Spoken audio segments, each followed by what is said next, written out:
Hi, I'm Lisa. And I'm Jonathan. And we're Creative for Learning. Today we're going to talk about irritations. Are they a mirror or a bridge?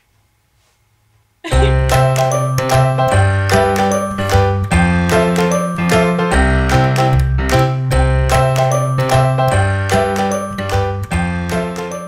idea for this video came up when we were about to film another video and I contemplated my outfit, which I kept on.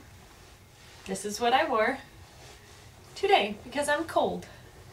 And when I was thinking about, because I dropped the kids off at school and came back and was thinking, okay, the room that Jonathan works in a lot is cold because he's hot. She said it. And he's turned the vent off, and that's where we film, is in the office. Anyways, so I was thinking, well, it's already cold, so I'll just keep my outfit on. And then I looked in the mirror and I was like, well, I look goofy, but then I'll just explain to everyone that it's cold and what I just said right now. And I was thinking about that and I realized, oh, wait, but then it will be like that one video that I saw where the lady kept explaining why she was wearing what she was wearing. And in that particular video, she was apologizing for wearing a t-shirt. And I was thinking, I wouldn't have even cared or noticed that you were wearing a t-shirt, but apparently that's something you value. T-shirt! That's something that you value, is looking nice and presentable in the videos. And then later on in the video, she talked about wearing a t-shirt again, and I mental noted, don't really address or apologize for what you're wearing. So War Eagle. Still don't even apologize. So then I realized, well, so when I thought it, there's a phrase that goes through my head, and it's stuck there since high school. Back when I was at youth group, my youth pastor, shout out to Jim Gain, he had said that irritations with people, this might not be a direct quote, that part, but the direct quote is, they're either a mirror or a bridge. So a lot of times when I think of something or kind of have a criticism go through my head, that phrase, is it a mirror or a bridge, goes in my head. So in this particular situation, I realized, ooh, it's like a mirror. I was going to do the same thing that I thought that person shouldn't have done. And then realizing that we all kind of have, like, we all kind of do things. And then I thought, wow, that's actually a really cool, like, natural thing that I do, that is it a mirror or a bridge? And it can be really helpful in the classroom and just in life to think, is it a mirror or a bridge? So, definitions. Is it a mirror? When something happens, when someone does something, you think, is that a reflection on me or something that I do? So, perfect example of You mean irritations, right? Irritations. Okay. Why? What else could it have been? I don't know. I just so the thing we're talking about is the irritation a mirror, or is the irritation a bridge? An opportunity to be a bridge. Okay. Yeah. So, an example of this that shows up a lot in my life is with my children at home. My oldest daughter, she's slow. Like, responsible slow. We call her Miss Responsible whenever we talk about her, because we don't give her a name, because she is responsible. And it's a mirror because I am responsible and I am slow. And so it's funny because I'll be like, that always sounds funny when I say methodical. I'm slow. I'm slow. Careful. But then also in life, it's something that I've come to grips with. I'm just a slower person. Like, Jonathan is a faster person and I am a slower person. Like, just my hand movements. If I try to do things fast, I tend to make mistakes. And I'm clumsy. Anyways, so there's oftentimes, I am. It's just truth. It's reality. So this is going to be a funny video. Okay, anyways. I love your clumsiness. How about feeling? Anyways. So, our daughter, there's a lot of times when I'm getting irritated, like, what is taking her so long? But then I think there are quite a few times in life when Jonathan will be sitting out in the car thinking the same thing about me. What is taking her so long. Or at least you're thinking that I'm thinking that. There you go. True. Yeah. True. So, a mirror being something that shows something in yourself. I'm gonna go biblical. There's a verse in the Bible that talks about before you point something out that someone's doing wrong, you take the plank out of your eye before you take a stick out of theirs. So there's just that concept of like, what's the plank in your eye? So when you're able to see this thing in somebody else that's also in you, what does that let you to do? Like, what does that give you? Then it gives me empathy and understanding. Just knowing like none of us are perfect, and then it allows us a chance to just show grace and be like, okay, like none of us are perfect, and does it make the irritation go away? It doesn't make the irritation necessarily go away, but then it can help me realize if it's something that I can fix, then I can try and fix that in myself. Okay. Yeah?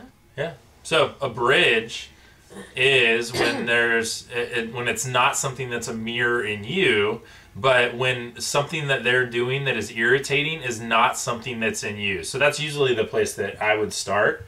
Because she introduced this concept to me years ago, and I've been trying to introduce it to myself over and over. So when something is irritating in somebody else, I think first, am I irritated with this thing, and is this something that I also do? So I start with the mirror, and if I go, I honestly don't think that this is something that I do, then how can I use this? This is where we'd call it a bridge. How can I use this to connect with the person, right? And so both of these start from a place of love.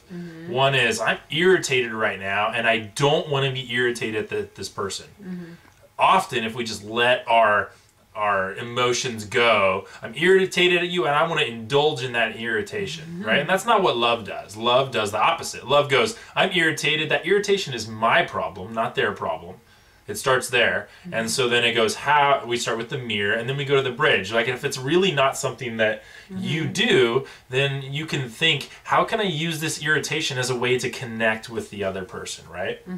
And so, yeah, some examples that I've seen maybe in the classroom. We talked earlier in a different video about personalities, right? And the one personality for me that before I'd thought about personalities that frustrated me the most were the outgoing students. And maybe this happens to you too. They're talkative, they're late, they get distracted easily, they forget a lot. Like, those are their weakness sides, right? We don't really ever very often get frustrated by their strengths. We get irritated by their weaknesses, right? And so it's when their weaknesses pop up that I would just get like, why are you gotta be so talkative? Stop talking. And like, those are the students I would come down on because they're outgoing. But when I would realize, like, after I learned about personalities and I started to view my classroom from that lens, I'm not outgoing. It's my lowest. No, easygoing is my lowest. Outgoing's, but really, really low. Like, I'm not, it may seem like it because I'm here on YouTube, but like, outgoing is not my top 2 personality types. And so I would have to think, okay, this student is doing this because they're outgoing.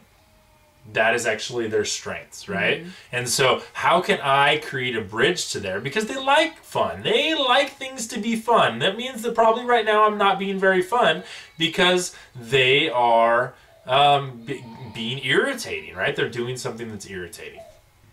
So then while you were sharing, it made me think about the importance of realizing when we're irritated in the classroom, especially because when you get irritated, you have your natural reaction. And so this idea of, is it a mirror or a bridge, can help you calm down in the classroom.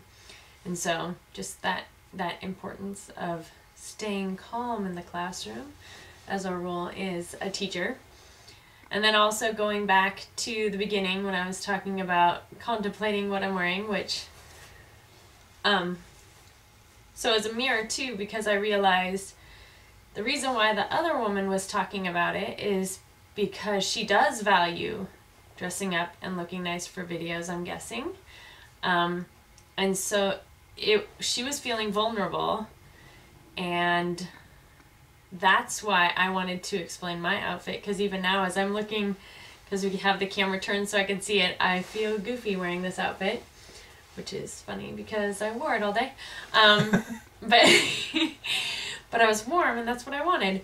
But just that mirror of she was feeling vulnerable and I was feeling vulnerable, and thus that was the reason why I wanted to explain away my outfit. Does that make sense? It does, yeah. So your irritation earlier, you were able to overcome and then turn into love or connection, yeah, or compassion or empathy. All of those, which are good things, because of this little tool that you have. Yeah. Which, I mean, at the beginning, I wasn't like, oh my gosh, why does she keep talking about that? But it's just a small one, yeah, right? And you were reminded of it today. And we can use this for big ones too. Like, so think, and that's probably the first hardest step, is when you get irritated in the classroom, being able to step outside of yourself and see your irritation, right? Otherwise, we just go right down the irritation trail and we say and do things that we regret. And that's the last thing we want to do, really, if we step back from it. After we do those things, we are frustrated at ourselves. And so this is a tool to do that. Like, once you're able to see that you're irritated, what do you do then besides just stew in your irritation? Yeah. And so this is something you can do. There you go. The conversation of the day. What is a conflict that happened today? Or if you weren't in the classroom, then the last day you're in the classroom. Or maybe one that happens all the time. Yep. Yeah. What is a conflict that happened today with anyone at school, that you can start thinking about whether it is a mirror or a bridge? Yep. You don't have to use specific names or anything, but just Please don't. But just talk about the situation, and then you can start to think, do you think that's a mirror or a bridge? And you're probably not going to be able to, this is a deep process. So, but if you can already think like, okay, that's a mirror because of this, then tell us and we can start to explore it together. But if you don't know which one it is, then maybe just share it and that'll get your process going. So in the meantime, keep on being awesome.